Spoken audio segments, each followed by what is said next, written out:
Target mission के इस YouTube channel पे आप सभी का स्वागत है। मेरा नाम है सिद्धार्थ और आप देखना शुरू कर चुके हैं टारगेट मिशन का एक नया बैच जो कि पार्ट थर्ड के बच्चों के लिए है। उस बैच का नाम है मोक्ष बैच। जी हाँ, मोक्ष बैच पढ़कर पार्ट थर्ड के बच्चों को प्राप्त होगा मोक्ष। मोक्ष की प्राप्ति करनी है तो आप इस बैच से जुड़ जाइए। इस बैच में हम आपको करवाने वाले हैं इम्पॉर्टेंट क्वेश्चन, साथ ही साथ प्रीवियस ईयर के बहुत सारे इम्पॉर्टेंट क्वेश्चन। ठीक है, तो चलिए इससे पहले एक चीज को हम लोग डिस्कस कर लेते हैं। यदि आप पार्ट थर्ड के विद्यार्थी हैं तो आपको मैं बताता चलूं कि चीजें कैसे कैसे कैसे आगे बढ़ती है, उसके बारे में थोड़ी सी बात कर लेते हैं। यदि आप पार्ट वन में होंगे, ठीक है ना, आप पार्ट वन में होंगे, यदि आप पार्ट टू में होंगे, यदि आप पार्ट थ्री में होंगे, पार्ट थ्री में होंगे, तो पार्ट वन में जब आप होते हैं तो आपको देखिए आपका जो ऑनर्स पेपर है, आपका जो ऑनर्स पेपर है उसका कौन कौन सा पेपर पढ़ना पड़ता है। जब आप पार्ट वन में होते हैं तो ऑनर्स पेपर का वन और टू आपको पढ़ना होता है। जब आप पार्ट टू में होते हैं तो ऑनर्स पेपर का देखिए थ्री और फोर पढ़ना होता है। और फिर पार्ट थर्ड में आप होते हैं तो आपको ऑनर्स पेपर का कौन कौन पेपर पढ़ना होता है, 5, 6, 7, 8। ठीक है, यदि आप कंपोजिशन, जीएस वगैरह को आप साइड में रखिए, अभी आप ऑनर्स पेपर की बात करिए, आप ऑनर्स पेपर पे ध्यान दीजिए। तो आपको टोटल ऑनर्स पेपर पढ़ना पड़ता है 1, 2, 3, 4, 5, 6, 7, 8। आपका जो भी ऑनर्स पेपर है उसका कितना पेपर पढ़ना पड़ता है, 8 पेपर पढ़ना पड़ता है। अब एक चीज ध्यान में रखिए कि आपको 8 पेपर पढ़ना पड़ता है और एग्जाम कितना मार्क्स का होता है, 800 मार्क्स का होता है। कितना मार्क्स का होता है, 800 मार्क्स का। तो इसका मतलब है कि आपका जो रिजल्ट होता है वो साइड का जो सब्जेक्ट है उससे नहीं होता है। आपका जो कंपोजिशन हो गया, आपका जो सब्सिडरी हो गया वगैरह वगैरह जो भी है चीज़ें, जीएस हो गया, तो उन सब से रिजल्ट नहीं होता है। रिजल्ट आपके इन्हीं ऑनर्स पेपर के बेसिस पे होता है। क्लियर, यहाँ तक क्लियर, कोई दिक्कत नहीं, कोई डाउट नहीं आप सभी को, मुझे पता चल गया। ठीक है ना, तो ध्यान रखिए आपका जो रिजल्ट होता है इन्हीं ऑनर्स पेपर के बलबूते पर होता है। तो आप पार्ट वन में तो पढ़ ही लिए होंगे वन और टू, पार्ट टू में भी पढ़ लिए होंगे थ्री और फोर। अब हम सिर्फ आपको क्या पढ़ाएंगे, क्या पीवाईक्यू में कौन कौन से पेपर को डिस्कस करेंगे, 5, 6, 7 और 8।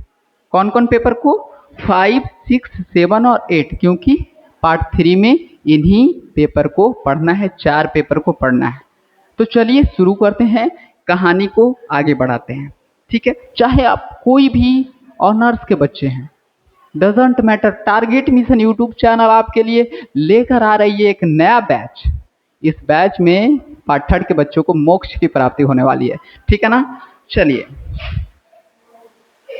तो हम कैसे आपको मोक्ष की प्राप्ति करवाएंगे, चलिए यहाँ से शुरू करते हैं। देख लीजिए यहाँ पे हमारे पास है, आप देखिए, थोड़ा सा एक नज़र दौड़ा लीजिए। नज़र दौड़ाइएगा तो आप मुझे ही पाइएगा, टारगेट मिशन को ही पाइएगा। तो आप यहाँ पे देख सकते हैं पार्ट थर्ड का यह पेपर है और जो कि 2023 का पेपर है। पार्ट थर्ड का 2023 का पेपर है। सब्जेक्ट या ऑनर्स की मैं बात करूं तो ऑनर्स जो है वो इकोनॉमिक्स है, ऑनर्स इकोनॉमिक्स है। ठीक है, थोड़ा सा और आगे बढ़ते हैं, थोड़ा सा और जो है आगे बढ़ते हैं। तो इकोनॉमिक्स में किसका पेपर है, इकोनॉमिक्स में जो है पेपर 5 है। इकोनॉमिक्स का कौन सा पेपर है, पेपर 5। अभी मैंने क्या कहा कि हम लोग पढ़ेंगे कौन कौन सा पेपर, 5, 6, 7, 8। तो हम कौन पेपर पढ़ रहे हैं, 5। कौन सा पेपर, 5 पेपर पढ़ रहे हैं। ठीक है ना, ये और 5 में इकोनॉमिक्स का कौन सा पेपर है, तो वो है इकोनॉमिक ग्रोथ एंड प्लानिंग। तो जिन बच्चों का ये जो ए वाला जो पेपर है उनके लिए काफ़ी ज़्यादा हेल्पफुल होने वाला है यह वीडियो। तो आगे बढ़ते हैं। पहले हम क्या करेंगे, इसमें हम समझेंगे एग्ज़ाम के पैटर्न को। सबसे ज़्यादा मोस्ट इम्पॉर्टेंट चीज़ क्या है, एग्ज़ाम के पैटर्न को समझना। तो चलिए एग्ज़ाम के पैटर्न को समझेंगे, साथ ही साथ देखेंगे कौन कौन से क्वेश्चन आते हैं। ऑब्जेक्टिव क्वेश्चन को ज़्यादा ध्यान में नहीं रखना है क्योंकि वो हर बार चेंज होकर आता है, लेकिन subjective question as it is आता है। ठीक है, और टारगेट मिशन का यह वादा है, वादा नहीं, 100% सियोरिटी है, 100% गारंटी है कि जो हमने बताया है वही एग्जाम में आया है, जो टारगेट मिशन ने बताया है वही एग्जाम में आया है। याद रखिएगा, 4 साल से, विगत 4 वर्षों से, यह हमारा 5वां साल है। 4 साल से हम लोग जो भी बता रहे हैं एग्जाम में वही आ रहा है। आप हमारा पुराने लेक्चर, पुराने वीडियो को उठाकर देख लीजिए, ठीक है ना। चलिए शुरू करते हैं। तो हमारा जो होने वाला है क्या, देखिए पहले एग्जाम पैटर्न को समझते हैं। सबसे पहले हम आ गए हैं ग्रुप ए में। ग्रुप ए में क्या क्या चीजें हैं वो समझते हैं। ग्रुप ए में क्या कैसे प्रश्न आपको मिलेंगे, objective type question. Group A में आपको मिलेगा ऑब्जेक्टिव टाइप क्वेश्चन मिलेगा। क्या मिलेगा, ऑब्जेक्टिव टाइप क्वेश्चन। अब यहां से देखते हैं, जो objective type question group A का मिलेगा, जिसमें प्रश्नों की संख्या, कुल प्रश्नों की संख्या आपका कितना रहेगा, टोटल 10 क्वेश्चन रहेंगे, जिसमें प्रत्येक क्वेश्चन के लिए आपको कितना मार्क्स मिलेगा, 2 मार्क्स दिए जाएंगे, ठीक है ना। इसका मतलब है जो भी ऑब्जेक्टिव क्वेश्चन है वो आपके 20 मार्क्स के होंगे। कितने मार्क्स के होंगे, 20 मार्क्स के। ऑब्जेक्टिव प्रश्न कितने मार्क्स के, 20 मार्क्स के। आगे बढ़ते हैं और हम देखते हैं सेक्शन बी में क्या होता है, ठीक है ना। आगे बढ़ते हैं। तो देखिए इस प्रकार से आपके सवाल रहेंगे। धीरे धीरे हम क्या करते हैं, ऊपर कर रहे हैं, ठीक है ना। आप एक बार देखते चलिएगा, नजर दौड़ाते चलिएगा।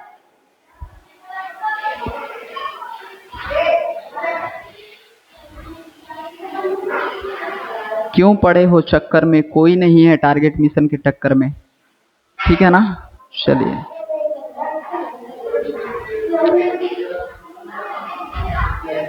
सवाल बाइलिंगुअल होगा, इंग्लिश और हिंदी दोनों में क्या होगा, सवाल होगा, ठीक है ना। चलिए अब हम लोग आ चुके हैं ग्रुप बी में।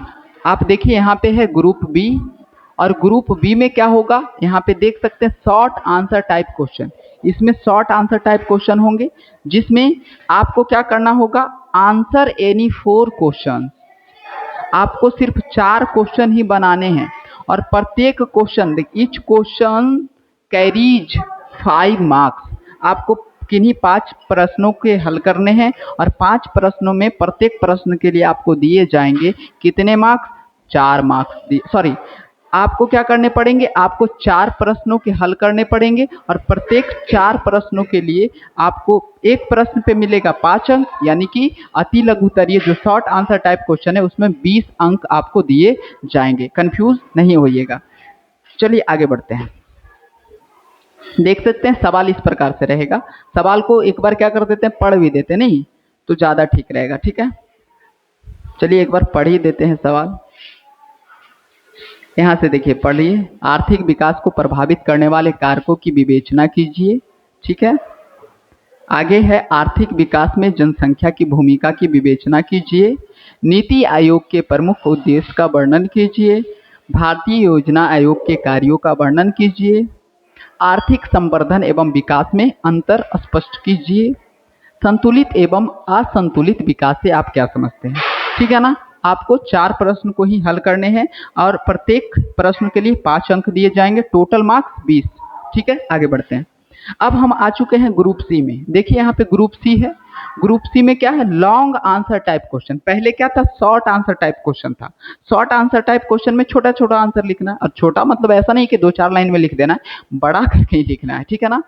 अब लॉन्ग आंसर में कम से कम एक क्वेश्चन का आंसर तो कितना जाएगा आपको पता ही होगा, और नहीं पता होगा तो हमारा जो पुराना वीडियो है, एक वीडियो है कि how to write in exam, तो एग्जाम में आपको कैसे लिखना चाहिए वो सारी चीज़ों को बताया गया है, बाकायदे लिख कर बताया गया है हमारी जो टीम मेंबर मनीषा दी के द्वारा, ठीक है ना। टीम हेड जो है मनीषा दी, उनके द्वारा बताया गया है कि एग्जाम में कैसे लिखना चाहिए ताकि पढ़ने वाले को अच्छा लगे और वो अच्छे मार्क्स दें, ठीक है। आगे बढ़ते हैं। तो दीर्घ उत्तरीय प्रश्न जो हमारा है, लॉन्ग आंसर टाइप क्वेश्चन है, उसमें क्या है, यहाँ पे पढ़ते हैं।